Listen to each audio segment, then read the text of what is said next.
ఇప్పుడు ఏం చేస్తారు? హరీష్ రావు గారు పిలిచారు, కేటీఆర్ గారు పిలిచారు. ఈ వారం రోజులు హల్చల్ చేస్తారు. ఇక మళ్ళీ ఒక 3 days తర్వాత మళ్ళీ సిట్ విచారణ క్లోజ్. మళ్ళీ వాటి సిటీ వాడు మనిషి మళ్ళీ కొత్త టాపిక్ వస్తుంది, కొత్త ఇష్యూ వస్తుంది. ఇటు ఫోన్ ట్యాపింగ్ పక్క పోతుంది. మళ్ళీ వేరే ఇష్యూ వచ్చినప్పుడు మళ్ళీ ఫోన్ ట్యాపింగ్ సిట్ మళ్ళీ కూర్చుంటుంది. మళ్ళీ ఇద్దరు ముగిస్తుంది. మళ్ళీ విచారణ పేరుతో మీడియాలో హంగామా, పేపర్ల హెడ్లైన్స్, టీవీలలో బ్రేకింగ్, మళ్ళా రెస్ట్, మళ్ళా కథ మళ్ళీ స్టార్ట్. వాళ్ళకి అనుకూలం. ప్రభుత్వానికి ఏదైనా సమస్య వచ్చినప్పుడు, అవినీతి ఆరోపణలు వచ్చినప్పుడు దాన్ని డైవర్ట్ చేయడానికి ఈ సిట్ అనేది ఆయుధంగా మారింది వాళ్ళకి. ఇంతమందిని, మాలాంటి వ్యక్తులను ఇంతమందిని విచారణ జరిపారు. మీరు ఏం చేసిర్రు, ఏం చదివించుకున్నారు? ఆధారాలు అన్ని నాకు చూపెట్టారు. ఆధారాలు అన్ని నాకు చూపెట్టారు. ఇంత మంచి ఆధారాలు మీ దగ్గర ఉన్నప్పుడు ఇంకా విచారణ పేరుతో ఎందుకు కాలాపన చేస్తున్నారు? మీరు వాళ్ళని తిడతారు, వాళ్ళు మిమ్మల్ని తిడతారు. ఎందుకు చేస్తున్నారంటే ఎక్కువ విచారణ చేసిన కొద్దీ ఢిల్లీకి ఎక్కువ ముడుపులు ముడతాయి. ఏసీసీ భవన్ కు ఫామ్ హౌస్ కు మధ్యలో డీల్ కుదురుతలేదు.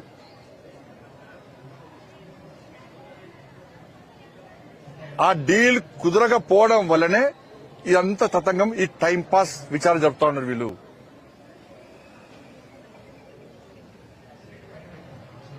మంత్రులు ఆరోపణలు చేస్తారు, ముఖ్యమంత్రి ఆరోపణ చేస్తాడు. అరే ఒక జడ్జిల ఫోన్లు విన్నరు అంటే ట్యాపింగ్ జరిగింది, ట్యాప్ చేసిరు అంటే ఇంతకంటే దారుణమైన విషయం ఏమున్నది? ఇక సామాన్య ప్రజలు ఎవరు చెప్పుకుంటారు? పోయి సిరిసిల్ల కేంద్రంగా జరిగిన దాని మీద కనీసము ఇంతవరకు స్పష్టం చేసిన దాఖలు. సిరిసిల్ల కేంద్రంగా జరిగిందని అనేక సందర్భాల్లో చెప్పాను నేను.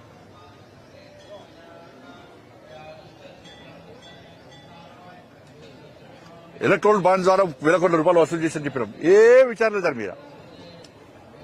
కాబట్టి ఇప్పటికైనా డిమాండ్ చేస్తున్నాను నేను, అరెస్టుల పర్వం కొనసాగించండి. తప్పు చేసిన రాజకీయ నాయకులను అరెస్ట్ చేయండి, అధికారులను అరెస్ట్ చేయండి. అప్పుడే ఈ కాంగ్రెస్ పార్టీ ప్రభుత్వం మీద ప్రజలకు గాని మాకు గాని నమ్మకం ఉంటది.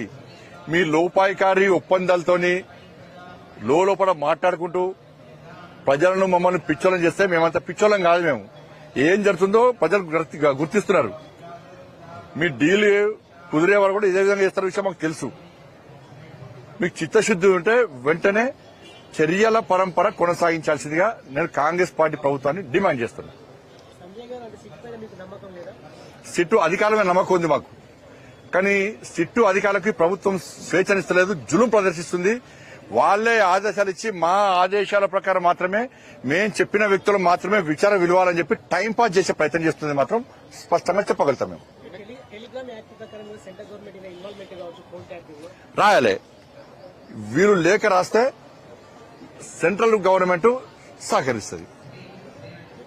కేటీఆర్ మాట్లాడుతూ కేంద్ర హోంశాఖ సహాయ మంత్రి పెట్టిన ఎక్స్ లో పెట్టిన పోస్ట్ ఏదైతే ఉందో నన్ను ఆశ్చర్యానికి గురి చేసింది. కనీసం ప్రభుత్వం ఏం చేస్తుందో తెలియదు ఆయనకు అని చెప్పేసి ఏ విషయాల్లో ఫోన్ ట్యాపింగ్ అంశంలో మీరు పెట్టిన విచారణ దొంగే నీతులు మారితే పట్టించుకోను నేను. కేటీఆర్ అనే వ్యక్తి గుండె మీద చేసుకుని నువ్వు మీ అయ్యే ప్రమాణం చేయి. నేను చాలాసార్లు ప్రమాణం చేయమని చెప్పాను, ఎందుకంటే ఆయన దేవుడు నమ్మడు. నువ్వు ఫోన్ ట్యాప్ చేయలేదు అని నువ్వు అంటే ఎవరు నమ్మరు. ఇలా నీతులు మాట్లాడితే ఎవరు పట్టించుకోడు. సిరిసిల్ల కేంద్రంగా చేసింది ఆయనే.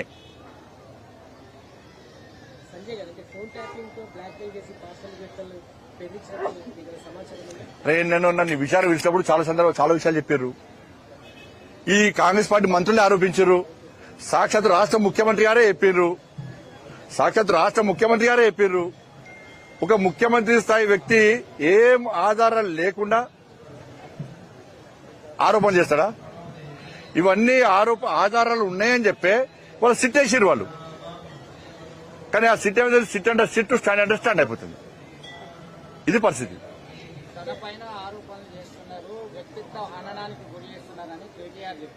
వ్యక్తిత్వం ఉంది. కొంపలు ముంచి తమాషాలు చేస్తాడు.